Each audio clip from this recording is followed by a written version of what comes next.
Hey folks, this is David Keene with Realty Masters. I wanted to get with you in a time that we're having right now. Right now I would consider things to be more of a seller's market.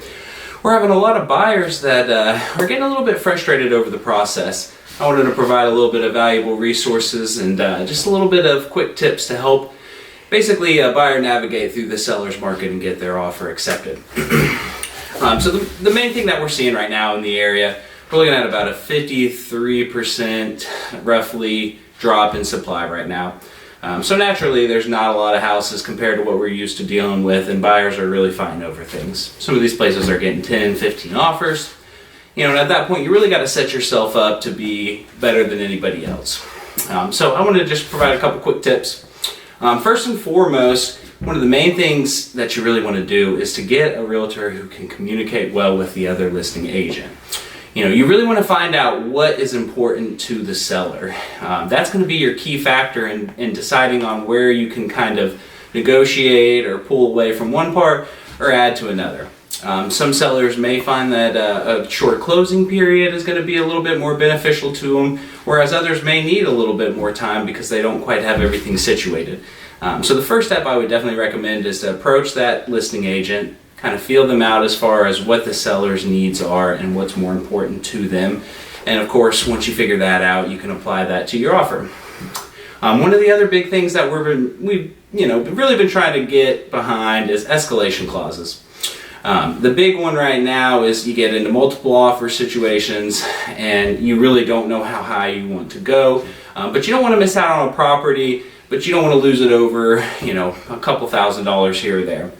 So one of the good little programs we've been working to help buyers with is to basically put in an offer with an escalation clause up to a certain, price point, and as far as any other offers that come in, typically we'll do about $100 above whatever the highest offer that comes in, up to whatever amount that the buyer feels comfortable with doing. At that point, you set yourself up to go up to the very top that you feel comfortable with, but you don't miss out on it if you're within a couple $100s with another agent. Another great example of what you can kind of do is play around with different things as far as closing costs. A lot of buyers need closing costs, and we totally get that. But if you're looking at it from a seller's perspective, if an owner is looking over a net sheet and they see that somebody needs all this extra money for closing costs, they may not feel as high and mighty on that offer. They may not, take it as seriously, as something that would come in clean with no closing costs. So if you do have the ability to do it without the closing cost, I always find that that's a little bit more appealing to a seller and shows that they do have a little bit more flexibility, as well as a little bit more money in case something did happen. Beyond that, the last recommendation I would give would to make your contracts just a little more simple. Less is more when you're talking with a seller. They don't want to see a bunch of contingencies for random things. If you can get your inspections done a little bit quicker and that, seller feels a little bit more comfortable that you could close a deal in a faster amount of time, that's all going to be a little bit more beneficial to them. But the other big thing is repairs. A lot of times a seller doesn't want to have to deal with a bunch of repairs. They may be in the home and it could be a hard bargain for them to even do.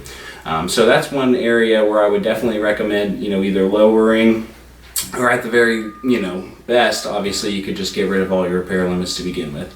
All these things are going to set you up as far as putting you above, any other offers that come in, and it's really going to set you apart from anybody else that's making an offer. And basically, when you use all these tools together, as long as you're, situating your offer to basically meet the seller's needs, then you know exactly what you're going after, and you have a much better chance of just throwing out an offer. Final thing I will say, a lot of buyers, they will go and they're going to look up, even a little bit higher than their price range that they're pre-approved on. So make sure you get a very, very strong pre-approval, and I would not recommend in this market to go above that.